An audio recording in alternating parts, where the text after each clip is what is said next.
In today's video, I'm going to teach you how to create Google Drive link to share files to create shareable folder. By the end, you'll know exactly how to generate a link for a folder and choose the right access so people can view or collaborate without you having to attach files each time. Start by opening your browser and heading to the Google Drive homepage. Confirm you're signed into the account that owns the folder you want to share. This ensures you see the correct files and have permission to change their sharing settings.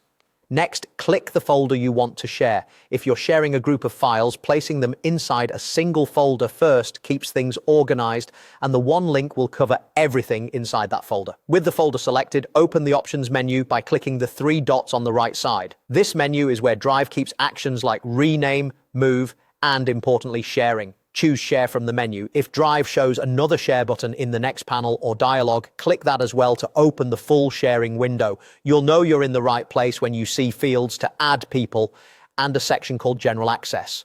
Now look for the General Access area. This section controls how broadly the folder can be reached.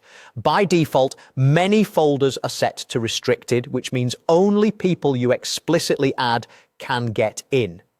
Change that setting to anyone with the link. This tells Drive to create a link that anyone can open as long as they have the URL. Right beside that, choose the appropriate role. Viewer allows people to see and download. Commenter lets them leave feedback on supported files. Editor grants full access to add, change, or remove content inside the folder. Pick the least permissive option that still meets your needs to protect your files. Once the access level looks right, click Copy Link. Drive will place the shareable URL on your clipboard so you can paste it into an email, a chat, a document, or wherever your recipients will find it. When you're done, click Done to close the sharing window and save your settings. That's it. The folder is now shareable via a single link.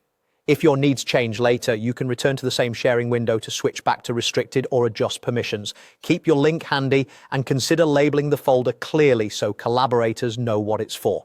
Thanks for watching, and now you're ready to share files from Google Drive quickly and confidently.